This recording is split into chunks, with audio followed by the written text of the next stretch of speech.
Yeah, I just got these and they do sort of match the room.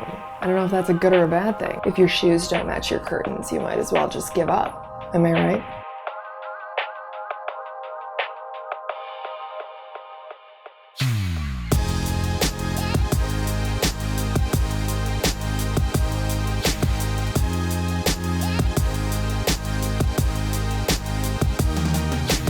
This is my office. This is my home office.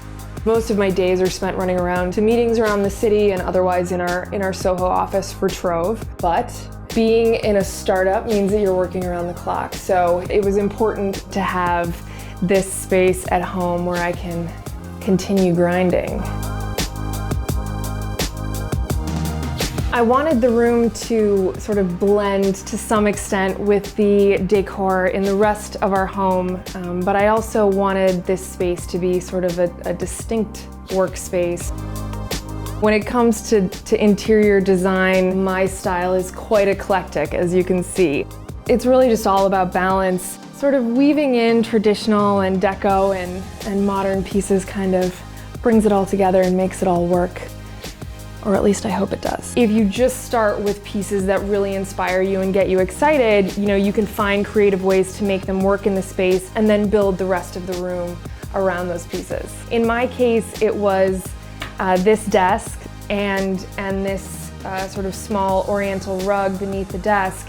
In the case of this desk, it's actually not a desk at all. It's a dining table.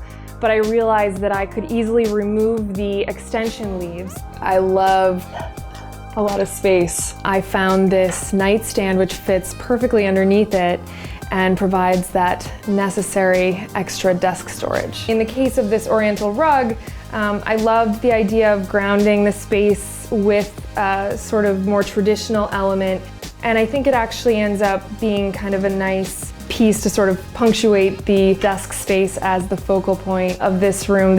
I think that mirrors are such an amazing way, and really typically very inexpensive way, to add a ton of light to a room and also really expand the feeling of the space.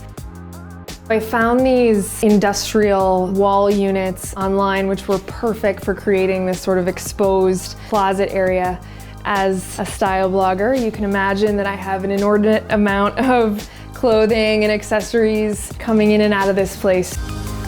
I'm sort of an obsessive, voracious reader, so our home is filled with lots of books. In this room, there's a particular concentration of books with creative inspiration. So I'm a huge art lover. I'm like so into art, it's like who I am. Most of the artwork in the room has a special sort of personal significance to me. This is based off of a photograph that we took of a sunset in Spain. This is an entrance to Central Park in the fall. The photograph was taken right after we got engaged. This is actually a photograph that Richard Avedon did of Katharine Hepburn, who's someone I've always been particularly enamored with. So these beaded necklaces we brought back from our honeymoon as well. They're made by these amazing women in a small village in South Africa, and they're sold to support the local village school. Much of the rest of the decor is comprised of little sort of mementos and things that we've brought back from travels, including these South African masks, which I love. I actually got this gold dish in Paris, thinking it was this perfect little Parisian Belle Epoque memento, and then got back and one of my friends was like, "Oh, I have the same one, I got it at Anthropology." Well played, Paris. I got. I am not a poacher. This is not real.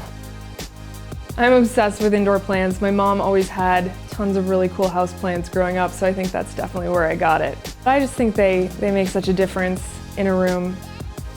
All right, that's it. That's my office. I'm gonna get back to work now.